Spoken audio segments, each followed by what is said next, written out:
Happy moments, timeless creations. Wedding collections from Kavita Gold and Diamonds. ആഞ്ഞു വീശിയ കാറ്റിലും മഴയിലും പാലപ്പുറത്തും വ്യാപക നാശനഷ്ടം. പ്രദേശത്തെ വൈദ്യുത ബന്ധം തടസ്സപ്പെട്ടു. ശ്രീനിലയം രാധാകൃഷ്ണൻ നമ്പൂതിരിയുടെ വീടിന്റെ വാട്ടർ ടാങ്ക് തകർന്നു. രാധാകൃഷ്ണൻ നമ്പൂതിരിയും ഭാര്യയും ഒറ്റയ്ക്കാണ് താമസം. ഭാഗ്യം കൊണ്ട് മാത്രമാണ് ഇരുവരും രക്ഷപ്പെട്ടത്.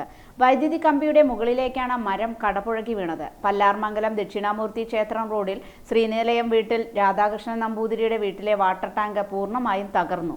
കാലത്ത് 12 മണിയോടെ ആഞ്ഞു വീശിയ കാറ്റിലാണ് പ്രദേശത്ത് നാശനഷ്ടങ്ങൾ ഉണ്ടായത്.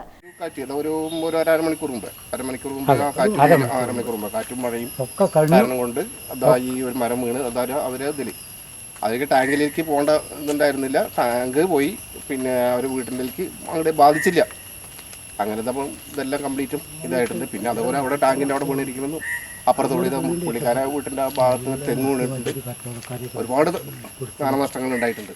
പകുതി ഭാഗം പൊട്ടി ഏത് നിമിഷവും വീഴാവുന്ന അവസ്ഥയിൽ നിൽക്കുന്ന ശ്രീകുറുമ്പ ഭഗവതി ക്ഷേത്രത്തിലെ ആൽമരം മുറിച്ചു മാറ്റണമെന്ന ആവശ്യവും ശക്തമാണ്.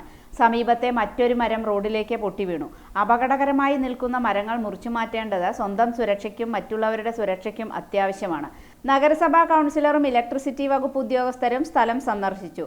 എത്രയും പെട്ടെന്ന് തകരാറുകൾ പരിഹരിച്ച വൈദ്യുതി വിതരണം പുനഃസ്ഥാപിക്കുമെന്ന് ഉദ്യോഗസ്ഥർ അറിയിച്ചു.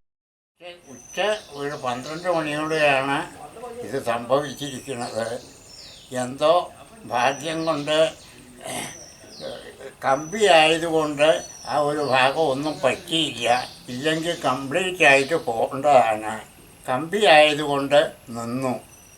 അകത്ത് ആളുണ്ടായിരുന്നു. ചായ വയ്ക്കുകയായിരുന്നു. അപ്പോഴാണ് ഈ ശബ്ദം കേട്ട് വന്നത്. അപ്പോൾ നോക്കിയപ്പോൾ ഈ മരം കടപുഴങ്ങി വീണു.